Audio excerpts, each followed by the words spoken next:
গৌরের মনে কি ভাব উঠেছে, যাকে দেখছে তাকে ধবলি শ্যামলী বলে ডাকছে। আর একজন নাগরী বলছে, নাগরী রে একেবারে গৌর হরির দিকে দর্শন কর। আজকে আমার গৌরের মনে কি ভাব উঠলো, ধবলি শ্যামলী বলি সঘনে ডাকি। মহাপ্রভু রামানন্দের সঙ্গে বসে সাধ্য সাধন তত্ত্ব আলোচনা করছে। স্থানটি গদাবরী। স্থানটি কোথায়? গদাবরীর তীর। তত্ত্বটা কি? সাধ্য আর সাধক তত্ত্ব। রামানন্দের সঙ্গে যখন সাধ্য সাধন তত্ত্ব আলোচনা করে, রামানন্দ মহাপ্রভুর মধ্যে দেখে কখনো রাধা ভাব, আবার কখনো দেখে কৃষ্ণ ভাব।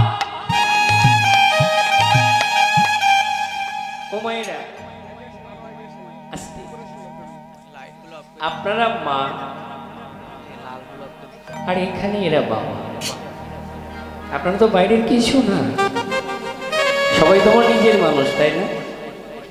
আচ্ছা, আপনাদের দিকে একটু লক্ষ্য করেন আর এদের দিকে একটু লক্ষ্য করেন তো।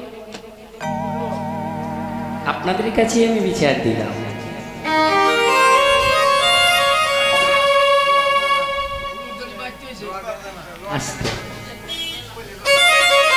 তাহলে বুঝতে পারছেন তো পার্থক্যটা কোথায়? বিচলিত হলে হবে না, চিত্তটাকে স্থির করতে হবে, আগে আত্মসংযম করতে হবে। যতদিন সংযম না আসবে ততদিন কৃষ্ণ ভক্তি পাবে না, আর ভক্তি যতদিন না পাবে ততদিন মুক্তি নাই। আজকে কত বড় কথা বলা হচ্ছে। আমার 4 ঘন্টা কীর্তন আপনাদের শোনার কোনো প্রয়োজন নাই, মাত্র 5 মিনিট শুনুন কথাটা, আর ওই কথাটা নিজের মাইন্ডের কাছে, বিবেকের কাছে উপলব্ধি করুন। কীর্তন শুনে কাজ হবে। রামানন্দের সঙ্গে সাধ্য সাধন তত্ত্ব আলোচনা করছে। স্থানটি গদাবরীর তীর। মহাপ্রভুর মধ্যে রামানন্দ কখনো দেখছে রাধা ভাব, আবার কখনো দেখছে কৃষ্ণ ভাব। রামানন্দ মহাপ্রভুকে জিজ্ঞাসা করলেন, প্রভু আপনি কে? আপনারা কীর্তন শুনছেন, আমি ধর্মদাস কীর্তন গাইছি, তো যদি দেখেন ধর্মদাসকে কখনো ছেলে মতো দেখা যাচ্ছে, আবার কখনো মেয়ে দেখা যাচ্ছে, হ্যাঁ, তা আপনাদের ভিতরে একটা দ্বিধা জাগবে না, কি ব্যাপারে আসলে ছেলে না মেয়ে? হ্যাঁ, কখনো ওকে ছেলের মতো দেখা যায়, আবার কখনো মেয়ের মতো দেখা যায়।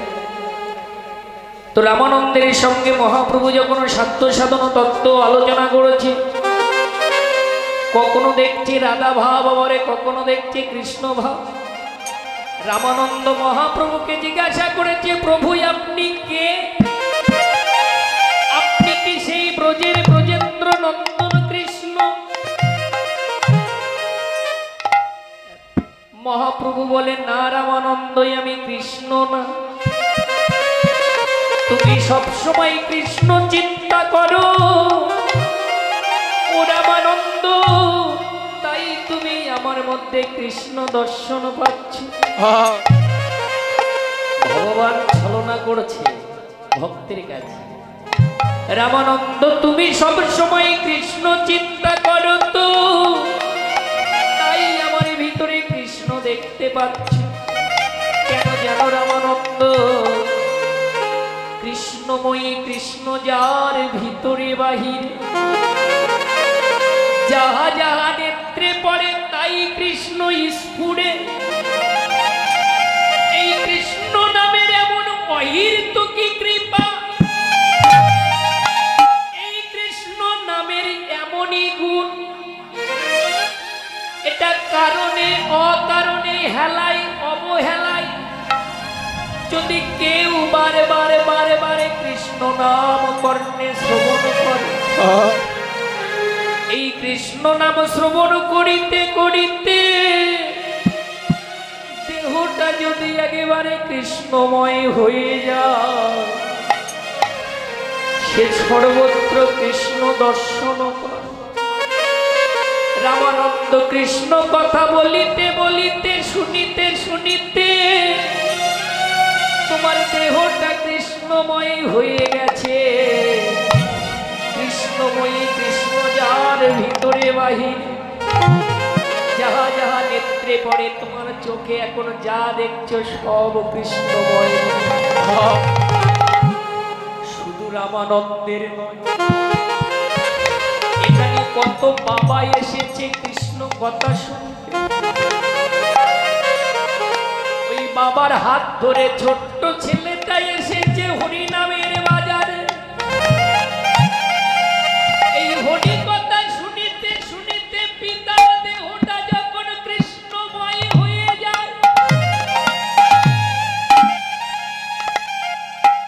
নয়নে যা দর্শন পাই কৃষ্ণময় মনে হয়। নিজ সন্তানকে আর সন্তান মনে হয় না, মনে হয় ওই তো আমার কৃষ্ণ। তাই কৃষ্ণ নামে পাগল হয়ে কত পিতা ধরে তা ওই পুত্রের জগতে কত পিতা ধরে তার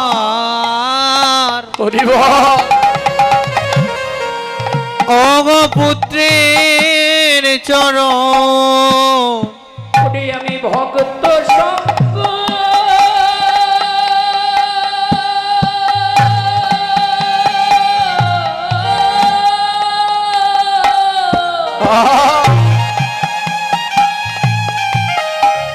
আমি মধুর ভক্ত সঙ্গ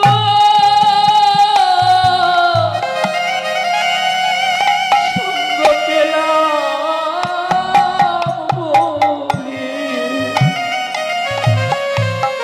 কত পিতা ধরে তা পুত্রের চরণ। হয়ে আমি ভক্ত সঙ্গ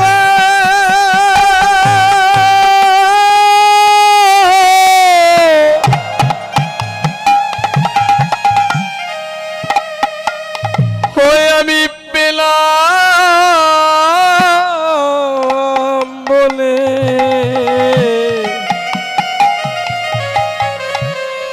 কত পিতা ধরে তা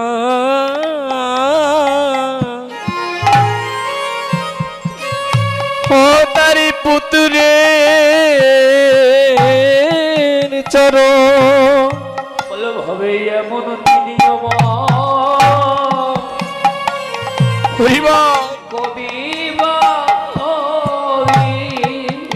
ওগো এমন দিন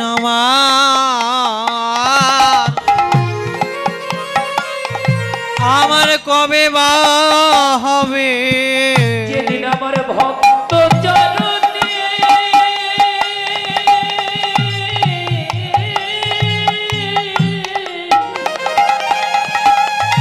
এই দেহ লুটাই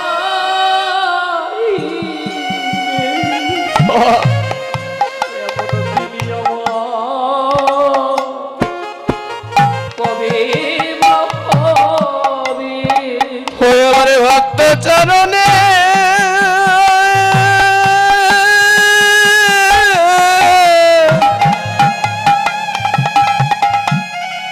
দেহ লুটাইবে।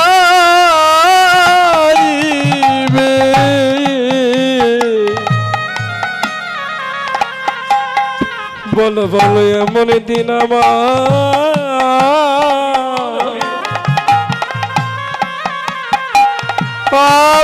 কবে বা হবে, যেদিন গৌর বলিতে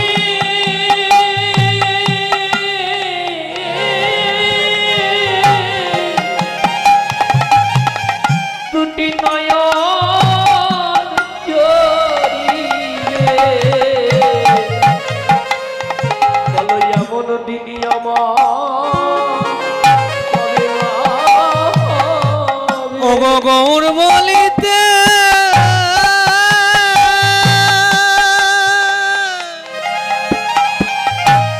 আমার নয়ন ঝরিবে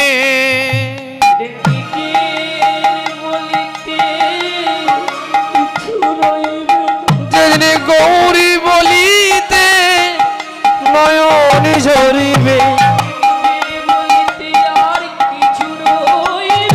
ওগো গৌর বলিতে নয়ন ঝরিবে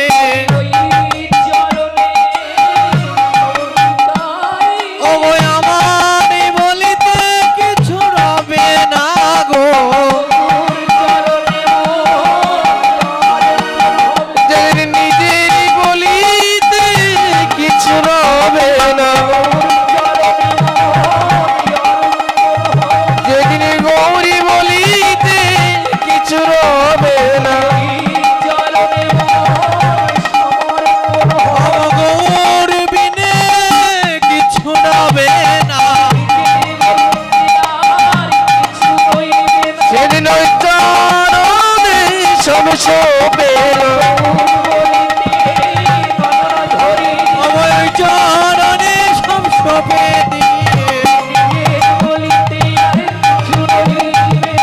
ওই চরণে শোবে দিয়ে নিজের বলিতে কিছু রবে না গৌর বিনা কিছু রবে না ওই চরণে সব শোবে না গৌর বলিতে নয়নে ঝরবে যেদিন গৌরী বিনে রবে না আসা যাওয়া ছাড় হইবে আমার গৌর বিনে কিছু রবে না গৌর বিনে কিছু রবে না রে হরে বল গৌর বিনে কিছু রবে না হরি বল বলে বলে সেদিন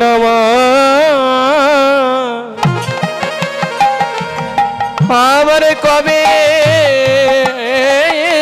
হবে